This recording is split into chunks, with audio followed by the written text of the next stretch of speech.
Hello, everybody. Welcome back to the Incubator Podcast. We are live at the CHNC Symposium in Denver, Colorado.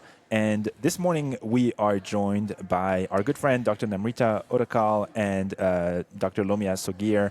Namrita, you're at Nationwide. Lamia, you're at Children's National in D.C. Welcome to the podcast. Welcome back to the podcast for some of you. Thank you. I think that you guys are part of a newer-ish initiative at the CHNC, which really focuses on education. And I'm just wondering if you could tell us a little bit about what that has looked like for you in terms of the projects you've taken on and your mission. So we're part of the Educational Advisory Committee, and our role is essentially to advise the subgroups, advise members, advise anybody who actually wants to turn their product into an educational initiative. So some of the focus groups, for example, they have educational material, and they want to send it to either parents or staff. We are the educational experts, so we're about a 13-member committee. Wow. And we intake those projects, we kind of triage them, we talk to our clients who are the focus group leaders or the staff members that are coming to us from the member hospitals, and then we kind of give them the best educational practices. So we're very well versed in adult learning, how to design courses, how to design assessments. Can you give us an example of that? That sounds so cool. So basically, a team would have say, hey, we need to educate parents or providers about this particular aspect of this project that we're working on. And you probably I have this vision now of like you getting sort of a Word document with Times New Roman 12 font, all one big blurb. And you're going to turn this into a comprehensive educational sort of material. So you're right. They're the content experts. So they usually come with like PowerPoints or, I've designed this course and I think it's cool. I want to publish, not just publish, but just disseminate this. How are we going to do it? The best example is the workshop. So right now we've got a lot of workshops going, and one contributor said, well, I have an idea for a workshop. Can you help me kind of put the submission together? So I was like, yeah, cool. A couple of us pitched in. We redesigned the abstract, gave them some ideas about how to design the workshop session. So if you were running a workshop, it has, a beginning, a middle, and an end, and there's a flow to how it should go, and there's best practices to do that. So we helped design that. Abstract got accepted, so now it's one of the workshops you're probably talking about. And then in the last few weeks, the design phase was, can you help me kind of put together the pieces? What are we going to say? Well, you should say this. This is how you engage the audience. So it was really pretty cool to see the product from start to finish. Forget medicine. Put a consulting fee on that. Of course. That's right. You could do it for everybody, not just neos.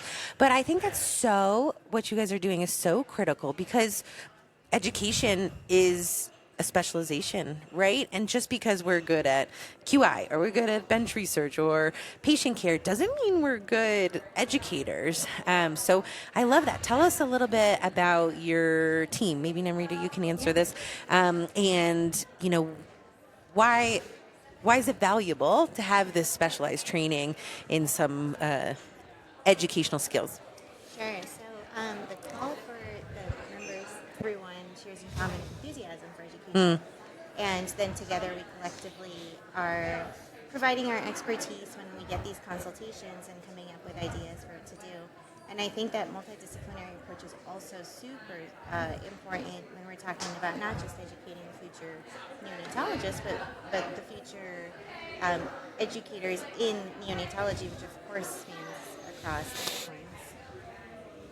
And a little secret, we also have a medical illustrator on our team. So it's Namrita who is our illustrator. Right. That's right. Yep. I love that. Yeah, we've been trying to, of course, I try to incorporate that into wherever I can because art and visual tools are awesome educator tools. So we are actually working on hopefully a project in combination with the fetal therapy focus group in the next year or two. So our fetal therapy focus group, which I am also part of and interviewing with you guys next. That's right. Is going to join with the EAC to come up with like a project-based learning project for our fellows to create a directory of documents that our fellows are going to make that are going to be peer reviewed by the content experts that are in the fetal therapy group that are then going to be illustrated. So here's a call out for any medical illustrators in neonatology that would be interested in joining, because we're going to then hopefully have a peer reviewed, fellow authored, medically illustrated directory of diagnoses that that people consult parents for in the fetal center at all, routinely. Very cool. And then it'll be like a CHNC amazing peer-reviewed product. That's so cool. Yeah, Love so it. that would be, If you are so meta. You heard it here first. No, if you And- want, yeah. And so we'll put your email on the show notes. Sure. Yeah. Okay. I think it's a mistake. No. After they said they can get your abstract accepted. Yeah, but they also have to be medical illustrators. I mean, It's I'm not just everybody. saying, You I'm can't very apply much for afraid that. of the I emails can't that are going apply to for flow. Be that. like, hey, I'm trying to go to PAS. I have this workshop. Can you please help I me? did this AI illustration. The workshop gurus and the education gurus. Well, also, if there's folks that are interested in getting their fellows involved in that project and, really learning about parent counseling, there's a lot of different learning opportunities, and the EAC helps to really make sure that this is going to have its optimal educational benefit, and, making sure that all of the people that we're bringing together, that it comes out in an efficient product. Well, I mean, it productive sounds way. like actually we'll all learn a lot from it once it's published, and then that will probably help everybody with counseling. We're That's hoping, really cool. yeah, I we're love hoping that. so. And it might grow beyond Yeah. this particular spectrum of pathologies or interventions and become a big library. That's kind of cool. That'd be cool. What I love about it is you'll be able to pull out, you've got Yeah. a certain diagnosis, and you're just going to be able to pull out that diagnosis while the family's in the waiting room, and you have up-to-date information. So it's also kind of a just-in-time. We talked about this a lot, just-in-time learning. That's great. So if you don't know something about this particular anomaly, we have something for you. That's You can just phenomenal. type it in and pull it out. I know you guys are participating in a few workshops, but the one I want to ask about specifically, if you pass boards, collect $200. What games teach us about learning? Yeah. So tell us a little bit about the workshop, but also, I'm not sure everybody knows the concept of game-based learning. Oh, yeah. I was afraid you were going to say nobody knows about passing go Passing and the board. collecting 200. There's this game back in the day called Monopoly. That's right. Let's talk about that. Yeah. Game-based learning. You may have heard the term. It's getting more and more popular. It's this idea of bringing, truly, if you get down to it, it's been sort of extrapolated to mean different things, but truly the idea is utilizing concepts that make games fun and make games so effective, concepts like it being collaborative, engaging, empowering, and skill building.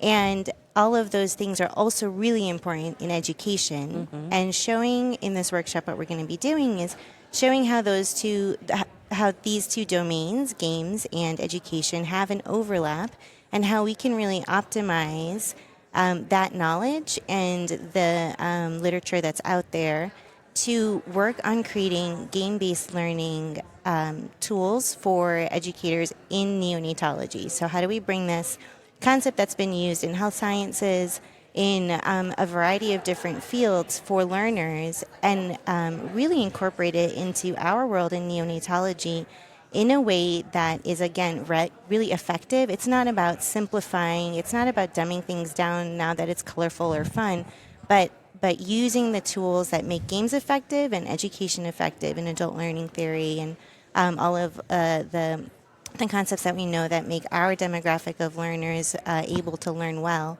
And hopefully helping the people attending the workshop understand how to do that in a way that isn't necessarily resource intensive, doesn't take a medical illustrator or somebody who's coding or creating an app, but to do it in a way that's approachable. And so we're actually going to be playing a couple games and hopefully showing our audience and participants how to do that. We're going to hopefully be creating a bank.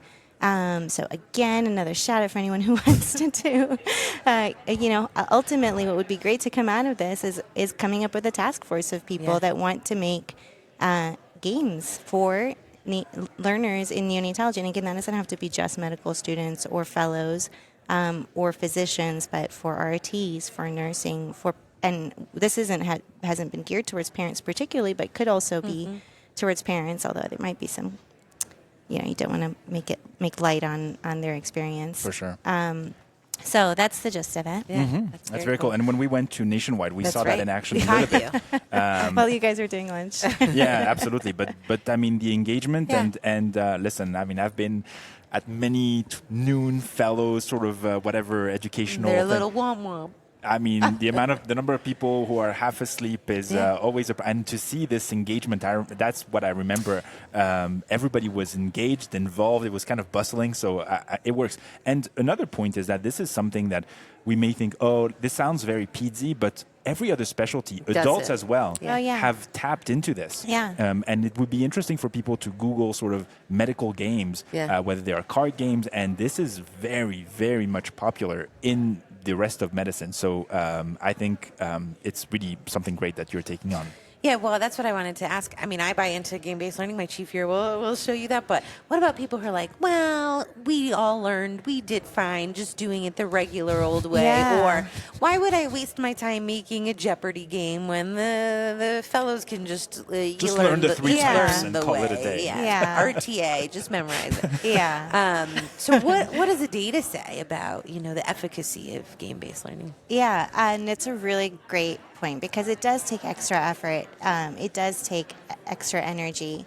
And the reality is you're probably going to produce neonatologists or, expert NICU, NNPs or RTs on the other end without it. But for that environment that Ben's talking about, the having your fellows be engaged, be bustling, like we know more today than we did then about how people learn best when they're in this stage of development, when they're in their 20 to 40s, which is the vast majority of our, at least of our, fellows. And so really doing this in a way that, again, continues to engage them and tap into those things that they're going to thrive. Creating an environment in which that they're going to thrive is going to go a long way. And a lot of that, I think, also has to take into context that we're in this post-COVID era where there's not a lot of in-person opportunities. And so, like that academic half day that you're talking about that we have at Nationwide, all of the fellows are given the night before off so that they're all fresh and present so that they can experience being together. And creating that community, creating that community and that collaboration, and that is one of the tenets of like how we learn really well in this stage of life. So I think that that's important to emphasize that a textbook at home is going to teach something, but having an experience together, an experience creates memories that helps you learn better in a different way than reading Poland's is going to do.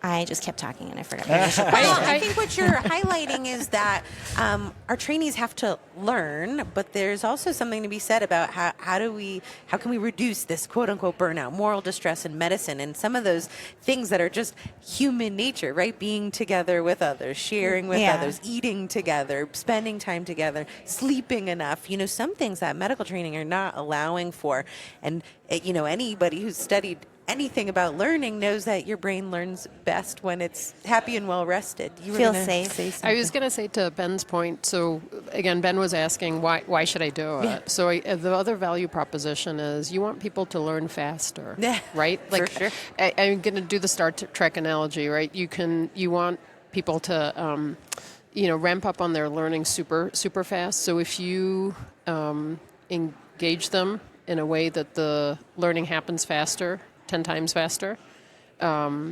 you'll get there. And then the other piece is also retention. Mm-hmm. You may learn something.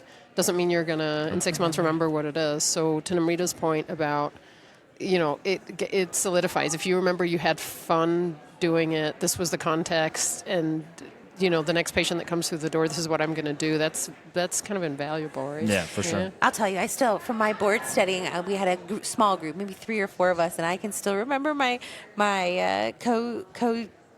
resident just making his own facial expressions or whatever for remembering things, and I still remember those when those things come up. So I totally agree with and what you you're guys saying. are doing it with all of the board. You've built a community of podcast board studying, so that's exactly on that point. Your question was about data. So there is a lot of literature about folks having done work in the realm of game-based learning and publishing what they've done. The thing that's hard to compare is that everybody's game is different and their outcomes that they're measuring are different and the content they're doing on is different. So I think it's a little hard to really distill that down, but it is still valuable because you can take that and adapt it to what you've done. So that's also something we want to highlight in our workshop and create this bank for, and encourage people who have done work in it to publish so that folks understand there's lots of different ways to approach teaching a topic. And I will say it's not appropriate for everything. Like, it's not going to be the best way to learn some things that are super complicated that you're learning for the first time. It might be a better way to review Like the content. metabolic pathways, Right. You want to learn urine, organic acids, or something super nitty gritty. Then it might not be. Maybe you can find a way, but it may not. There's going to be stuff that lends itself towards learning in this way, and stuff that maybe doesn't. As with all educational modalities, right? Yes. So everything, whether it's simulation, PowerPoints, everything has a place. Yeah. So we're looking forward to and then in the next few months to years, this repository of visual aids and games where people can go and borrow them. And then there's something else coming up. Yeah, we've got all sorts of stuff. Our big project for the year that we want to tackle is neonatal disaster preparedness. So what so happens? Important for us in Florida. And we discovered that first of all, there's not. Everybody kind of thinks of it, it's never going to happen to me, right? But I can tell you the next disaster that's going to happen in the NICU is probably, the water main break in your unit, not a hurricane, not a tornado. Something facilities wise. Something local, and there's so many scenarios, or a cyber attack. Yeah. So, and that's coming soon, and Coming soon to a NICU near you. Oh my God. So I think part of it is there are a lot of resources in the community, and what we want to do in terms of the Educational Advisory Committee, first of all, is to raise awareness, and number two, bank all our resources. And pretty cool stuff. We wanted to do tabletop exercise. We want to show you how to run your own, what you can do. Everything's going to be local, so your facility is going to be different from mine, but you don't have to reinvent the wheel. We have experts. So hopefully a webinar, probably a webinar series over the next year, as well as getting expertise together to run some of these tabletop simulations and maybe even do some inter-institutional stuff. Very cool. Very cool. Namrita, thank you so much, and congratulations on this amazing work. Thank you. Thanks.